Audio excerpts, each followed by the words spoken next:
السلام علیکم ورحمۃ اللہ وبرکاتہ۔ یہ پہلا سبق جو ہم پڑھ رہے تھے اس کی دوسری مشق آج پڑھیں گے۔ التدریب الثانی، دوسری مشق۔ اختر الاجابۃ الصحیحۃ مما بین القوسین۔ اختر کا مطلب ہوتا ہے انتخاب کرو، الاجابہ جواب کا، الصحیح صحیح جواب کا انتخاب کرو اس میں سے جو دو قوسین کے درمیان میں۔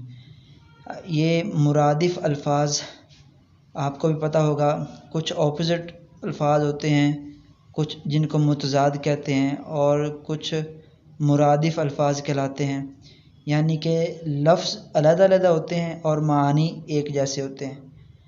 تو یہاں پر ایک لائن کے اندر الفاظ دیے گئے ہیں، ہم نے آگے جو قوسین ہیں وہاں پر اس کا جو مرادف ہم معنی لفظ ہے وہ ڈھونڈنا ہے اور اس کا انتخاب کرنا ہے۔ تو جیسے ہم پہلے دیکھتے ہیں، لکھا ہوا ہے مرادف ابن۔ ابن کا مطلب ہوتا ہے باپ۔ باپ لفظ ابن جو ہے اس کا مرادف کون سا لفظ ہے؟ تو آگے قوسین میں ہم دیکھتے ہیں تو اس کا جو مرادف لفظ ہے ہم معنی وہ والد ہے۔ ایسے ہی نیچے چلے آئیں تو مرادف امن، امن کہتے ہیں ماں کو، اور ماں کے لیے لفظ امن کی جگہ پر ایک لفظ والدہ تن بھی بولا جاتا ہے، تو اس کا امن کا مرادف والدتن آ جائے گا۔ ایسے ہی آگے ہے مرادف ابن، ابن کہتے ہیں بیٹے کو، تو ابن کا مرادف ہم معنی لفظ ہے وہ ولد بولا جاتا ہے، ولد کا مطلب بھی بیٹا ہوتا ہے۔ اسی طرح نیچے آ جائیں تو ابنتن لکھا ہوا ہے، ابنتن بیٹی کو کہتے ہیں۔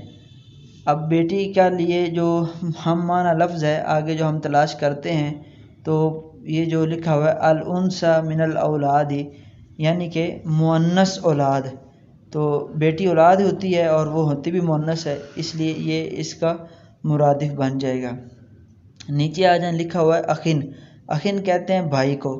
اب بھائی کے لیے جو لفظ بولا جاتا ہے وہ شقیقن بھی بولا جاتا ہے، جس کو کہتے ہیں سگا بھائی، تو شقیقن یہ اس کا مرادف لفظ ہے، ہم معنی لفظ ہے۔ اس طرح نیچے آ جائیں، پوچھا گیا جمع اختن، لفظ جو اخت ہے اس کی جمع کیا آئے گی؟ تو اس کی جمع آئے گی اخواتن، اخواتن۔ اور نیچے آ جائیں تو لکھا ہوا ہے عائلتن، مرادف عائلتن، عائلتن کا مرادف کیا ہے؟ تو اس کا جو مرادف ہے ہم معنی لفظ ہے عائلتن، اس کا مطلب ہوتا ہے خاندان، اور اسرتن اس کا مطلب یہ ہوتا ہے خاندان، تو لہذا اس کا مرادف لفظ ہم معنی لفظ وہ اسرتن ہوگا۔ اس طرح نیچے آ جائیں تو لکھا ہوا ہے مرادف رباتی منزلن، گھریلو خاتون کا مرادف لفظ کون سا ہے؟ تو اس کا جو مرادف لفظ ہے وہ ربۃ بیتن، گھریلو خاتون۔ یہ ربۃ بیتن یہ بھی گھریلو خاتون کا معنی دیتا ہے، رباتی منزلن یہ بھی گھریلو عورت خاتون کا معنی دیتا ہے۔ نیچے آ جائیں مرادف امن، امن کہتے ہیں چچا کو۔ اب چچا کیا ہوتا ہے؟ باپ کا بھائی۔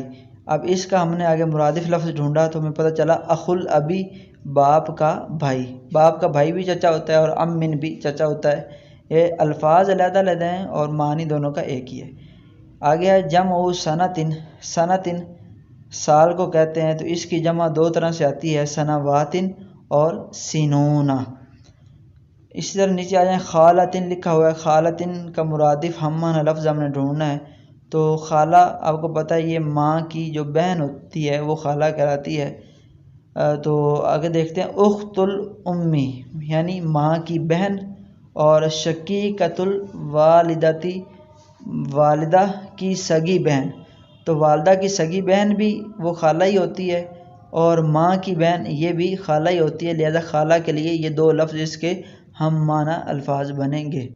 اسی طرح آخری ہے مرادف جدن، جدن جو ہے دادا کے لیے بولا جاتا ہے، نانا کے لیے بھی بولا جاتا ہے۔ اب دادا کیا ہوتا ہے؟ یہ ہمارا جو والد ہے، والد کا باپ وہ اولاد کا دادا کہلاتا ہے، تو اور نانا ماں کا جو والد ہوتا ہے، ماں کا جو باپ ہوتا ہے وہ نانا کہلاتا ہے آگے نیچے بچوں کا۔ تو اس کا جو مرادف لفظ ہے وہ ہے ابو الابی اور و ابو الامی۔ اب یہ پوری مشق کے اندر ہمیں بہت ساری چیزیں جو ہے وہ ہماری نالج کے اندر اضافہ ہوا کہ ایک جانب مشہور الفاظ لکھے ہوئے ہیں اور دوسری جانب جو معنی وہی ہے، الفاظ علیحدہ علیحدہ ہیں۔ تو ہم اگر ان الفاظوں کو ساروں کو یاد کرتے ہیں تو ہم کہیں پر باپ کا معنی دینے کے لیے ابن کا لفظ بھی استعمال کر سکتے ہیں، کہیں پر ہم والد کا بھی استعمال کر سکتے ہیں۔ تو جتنے ہمارے پاس الفاظ جمع ہو جائیں گے اتنی ہم اچھی طرح اچھے انداز میں عربی بول سکتے ہیں۔ عربی بولنے کا ایک حسن یہ بھی ہے کہ ایک ہی معنی دینے کے لیے نئے سے نیا لفظ استعمال کیا جائے، تو اگر ہمیں یہ نئے سے نئے الفاظ استعمال ہمیں آتے ہوں گے تو ہم ایک خوبصورت انداز میں عربی بول سکتے ہیں۔ انشاءاللہ آگے والے سبق میں پھر ملیں گے، تب تک کے لیے اللہ حافظ۔